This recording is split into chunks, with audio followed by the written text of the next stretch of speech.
Hello, this is Sirrano Keith Baldeo for Texas Justice Review.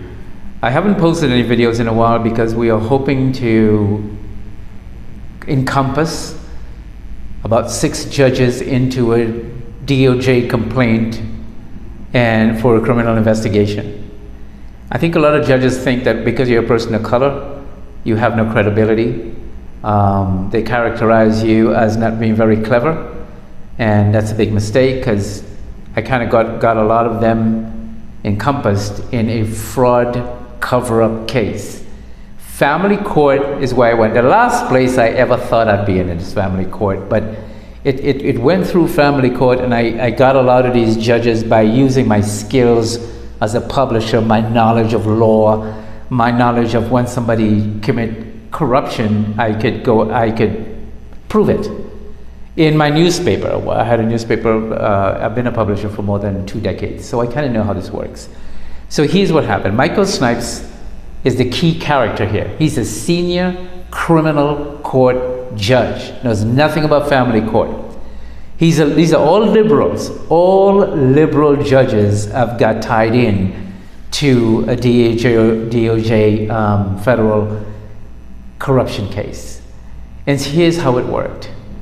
My ex sued me. I sued her back. What are you doing? Money, men, what is your problem? We're a Christian home. And it went to Judge, here's how the line goes on. It went to Judge Bernard, Leona Bernard. And my ex's attorney is very tricky. She's very smart. So what she was doing, she was trying to con the game and put up a lot, hey judge, he's taking pictures of a courtroom, which I didn't. And she ignited the anger of that judge so bad that the judge got upset and had to come back the next day, so I had her just recused. I did a de novo on her to go to the presiding judge. It went to Judge Kim Brown, who's the presiding judge over her, and selected her. Now, Leona Bernard allegedly is not a qualified judge in Dallas because of her residency. That's not been proven yet. And so it went to Kim Brown, and Kim Brown was supposed to go back and ask me what happened. But instead, the attorney again, my ex's attorney, slammed her with 7 to 10 Facebook posts that Leona Bernard said, do not bring in the case. And she did it anyway. And then Kim Brown said I threatened her. I was talking about another judge on Facebook. Now this divorce has nothing to do with none of this nonsense. It's just a division of property. But the attorney was trying to anger the judge. If you say something about my associate judge, and she's going to get angry, and they're going to win the case, and I'm going to lose the case. And that was their strategy because they had nothing else. So then I had her recused. If you're going to threaten me and say I should be arrested for saying something about your assistant judge, you got to get out of the case. You need to be smarter than the attorneys. You do not get pulled in by this nonsense. So I recused her, and it went through 6 of the other family court judge who read my recusal and the nonsense my ex and her attorney was doing. And they decided we want none of her. So finally, the chief judge, who was a Republican, he's the only Republican court in this net. And I'm telling you this now that I couldn't tell you before. Republican Judge Ray Wheelers was assigned by Graig Abbott to watch over Dallas. He's got 49 assignment judges under his wing for this district area. What do you call it? They've got a whole bunch of counties, about 5 counties. In the 5 counties he's got 49 judges retired and couldn't get elections, and they had to do a certain amount of time. So he decided, well, I'm going to give it to what's his name, Michael Snipes, who came from criminal court. No, he came from the prosecutor's office. And they just made him a judge. That's what they do. If you're a lawyer, they can make you a judge, even though you have nothing. And so anyway, they put him in family court. Knows nothing about family court. And this guy started to tango with me. He started this pissing contest. And I was like, okay, you gotta be kidding me. So the first time we met, it was fine. I had 4 motions, once to dismiss the attorney for all her tactics and antics that was obstructing, and one for if she's going to use money from the assets to pay for an attorney, I should get an attorney too. I should never be unrepresented in the court if I have the right to an attorney. And he didn't. What he did, he said, look, I got to take a week to figure this out. Now it's in the transcript. He said he got to take a week to figure it out. And the next day, after that hearing, I know how dangerous a woman can be, and they go after men in the courtroom and they cry abuse and all this kind of stuff. So I went to the police department and I said, look, here I am, former councilman for Dallas District 10. I know what this woman is going to do. I know my ex, my wife at the time, she's very narcissistic, dangerous. I know she does anything to get money. It's all about money to her. She would put me in jail, which eventually she tried, and destroy my life to protect that nest egg she's got.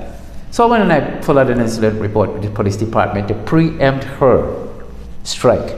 And I was very smart. So she goes the next day and she finds out, oh, he was here before. Police department told you, your husband was here before. So they call back the judge and say, Michael Snipes, we need to come back to court. Now just remember, we had 4 hours. We had 4 hours of a discussion. And he had to take a week because he doesn't know anything about family court. Me and him went back and forth, back and forth. And I said, Judge, we were there for 4 hours. This is stressful to me. Divorce is a very stressful for a man, to the victim. The perpetrator, they've been planning this for a whole year. And so they're already done. They got their mental health in shape. They got their man, they got their whatever, wife, a new girlfriend. They're ready. It's the victim who gets blindsided, go through his mental and emotional state. And I say, even if you're a Christian, you're not exempt. So anyway, we went through that, and Snipes goes, yes, let's call it back. I said, Judge, this is too much for me. We were here for 4 hours. Nothing has changed. And then I said, if you don't like it, maybe you should, if you can't handle this case, maybe you should recuse yourself. That changed the entire case. He got so pissed off at me telling him to recuse himself. Within 20 minutes, he called my 3 motion and had all denied. No reason, just because I pissed him off. The motions that he was going to take him a week, next morning denied all of them because I pissed him off, telling him I don't want to be forced back into court. So anyway, I'm going to fast forward that. When I said to Ray Wheelers, the chief judge, this is illegal. Can't do that. He needs to be recused. He just signed, no, not recusal. He was in a capacity. No, he wasn't. This was email. So he's protecting him. So we come back again, and he did the same thing. I mean, he's just signing stuff for her, denying and dismissing everything. So I did another recusal, and this time he was off. He was kicked off the case. But I added Ray Wheelers for helping him.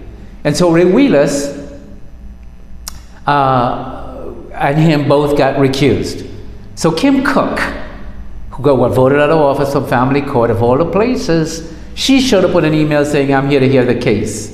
I didn't know it at the time, but she needed an order from Ray Wheelers. An order saying I'm assigned to hear this case on the recusal of Michael Snipes. There was none. There was no order. There was no docket entry. There was nothing. She just showed up and says, Michael Snipes is back on the case. My motion is denied. I'm like, there's something serious wrong with this system. Is it because I'm a man? Is it because I'm a minority? You don't respect the law? Now, the law controls the judges. The judges doesn't control the law. The law tells them what to do, and I think people miss this. So anyway, he continued, and he continued denying me everything. And then so I sued my ex for fraud, for hiding the money. And I did an application first with Michael Snipes, the criminal court judge in family court. And he said he signed denied. She's allowed to hide the $1.2 million. That's right. He signed an order for her motion to hide the $1.2 million. At that time, it was $800 in savings and whatever, and another $450,000 in a 401k. He signed it. I am not allowed to find this money and bring it into the court. You figure, right? So now you know he's angry. So then I sued her for fraud. It went to Judge Maria Aceves and Judge Hoffman. I want you to remember these judges, because these are all the judges that's going to the Department of Justice for them to see how they broke the law. And I'm going to insert here, another judge just got arrested and spending 6 months in jail because she said a case was assigned to her when she went and got the case directly to her. It wasn't automatically assigned. What's happening here is there's an assignment process. Somebody files a case, it goes through the system, and it picks its judge. No judge can go pick a case and send it or take it and send it to another judge because they want to corrupt the system. So Judge Martin Hoffman and Judge Maria Aceves got the two cases separately, one for her attorney and one for her. Maria Aceves had the attorney's case, Victoria Warner, and Judge Hoffman got my ex's case. So wouldn't you know, Michael Snipes called these judges cross the judicial line and says, hold these cases, dismiss them and send them to me. And that's exactly what they did. They bypassed the automatic system, just like the judge who got arrested. They didn't send it back to Ray Wheeler so he can send it back to Snipes, which I could have to deal with that. Ray Wheeler is supposed to pick another judge if they didn't want these cases. The State Judicial Board of Conduct has a canon rule that says if a judge doesn't want a case, the judge must recuse themselves. The judge cannot take the case at the request of another judge and say, send it to me, or send it to family court where I am. They did that, which is a criminal charge, just like the other judge. You cannot take your own case and hand it to a judge just because you want to destroy a plaintiff in a case. Why did Judge Michael Snipes ask these two for the case? Because they were in default judgment. And had their rule, and Judge Maria Aceves sent it to Judge Graig. Can't remember her first name. She's an associate judge. Something Graig. And she had it assigned for September 30th for the default judgment. Everything was stopped at the request of Michael Snipes, the senior judge, to send it to him. So no default. It's frozen. It's still frozen there, inactive. Why he did that is because he wanted to continue the divorce case. Had these judges ruled that they were in default, I would have won $1.2 million. I would have won another $1 million and probably had the attorney license revoked. So he barred the cases, he blocked the cases, he continued in the divorce. Then we had a trial. He moved my trial. He did an injunction to take everything and give it to her. I said, okay, we went to the trial. I was threatened, if you ever tell the jury what I did, I'm going to put you in jail. And he reminded me several times, Mr. Baldeo, when a jury, I'm giving you your jury trial, but if you tell them what I did, anything that happened before except the house, I am going to put you in jail. I will have an officer here and you will be put in prison. You're put in jail. So being scared for my safety and scared for that, I have to forfeit my jury so he can continue with the case himself, because I know anything I said to that jury would have gone on to, she took the money, there was this amount of money, and right there he would have said, you're in contempt of what I said, arrest him. And he was looking for that badly. So now you have Judge Michael Snipes. Okay, so here's what we have in tow in the net so far. We have Judge Bernard, which they have to investigate if her residency was at the time appropriate. We have Judge Kim Cook, who found out that the attorney was lying and deceiving her, and you're supposed to report that to the State Judicial Board of Conduct. That is the law. We have Judge Michael Snipes, the big snake, the head honcho, senior judge, calling up everybody. We have Judge Kim Cook, who did not have an assignment order to put him back on the case.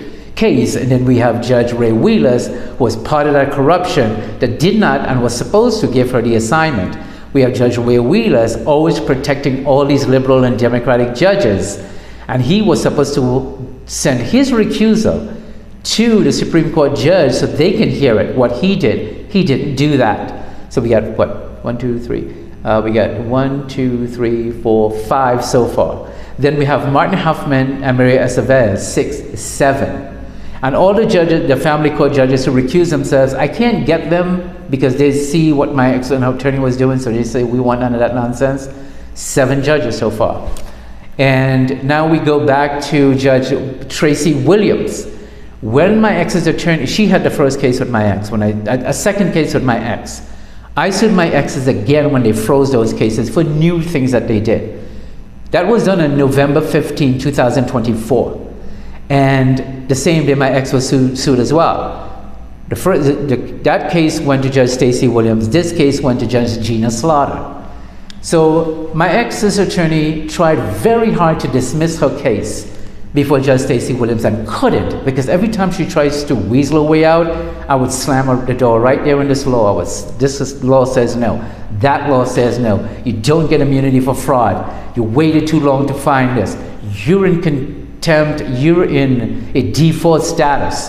Now all this happened before June 12, 2026, right? Just remember, I sued this lawyer in November 2024. We're in 2026, right? And 2 attorneys showed up from Carrington and Coleman and saying, because I sued Kathy Stewart, the councilwoman, for fraud and lying on her application, they are here to help my ex deem me vexatious, so I would never sue anybody again. Now my ex has to sign off on this. So she says, Staci Baldeo's motion to deem Keith Baldeo, Sirrano Baldeo, vexatious. This didn't come from anyone else. My lawsuit was against her for her bad action, for her lying, her defrauding, her manipulations. It was against her. And all of them came out of the divorce. Nothing outside. I've sued nobody outside. You gotta be 5 lawsuits. And none of the lawsuits were resolved, right? But these 2 lawyers convinced Michael Snipes, well, he didn't have to convince him. Anything my ex filed, he was giving it to her. And they said, they reopened the case. Now, the divorce is in the appeals court. It's perfected in the appeals court. And they come back and they said they want to open up the divorce and they want to add this vexatious claim, which is not in the divorce. So you can't put something else that isn't there in the appeals court. The appeals court, how is the appeals court going to deal with a vexatious claim when it's not in the divorce decree? Because the entire divorce decree is in the appeals court. So this is how smart you and I are. And this is how arrogant and malicious and corrupt they are. So Michael Snipes signed off on, I'm not allowed to sue anybody until I pay a $10,000 fine because I have too many lawsuits. So here's what happened.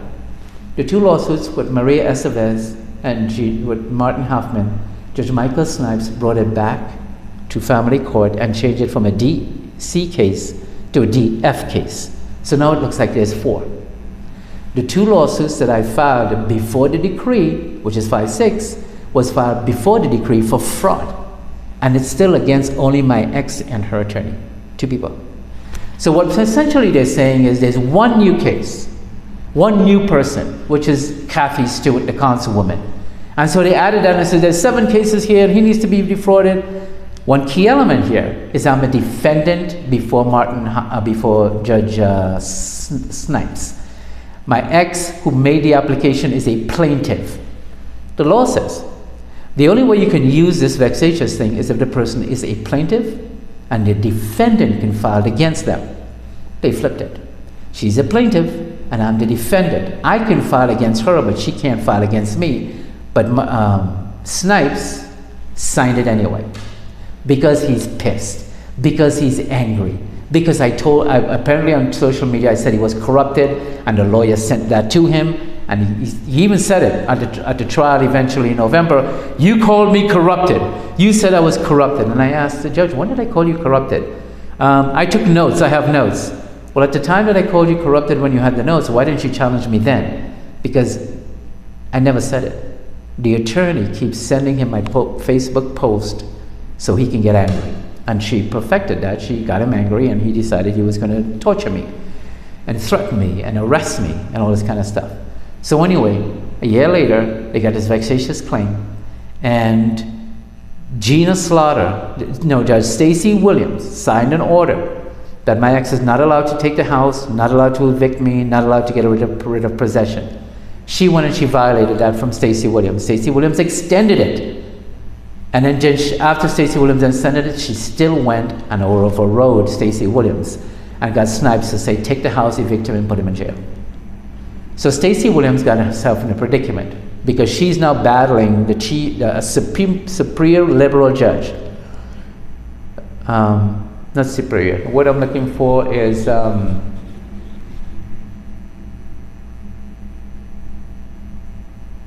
blank. Anyway, he's a top liberal judge in Dallas. He controls his friends in the prosecutor's office, which I filed a criminal charge and they don't want to touch him. He controlled the clerks in the regular courts.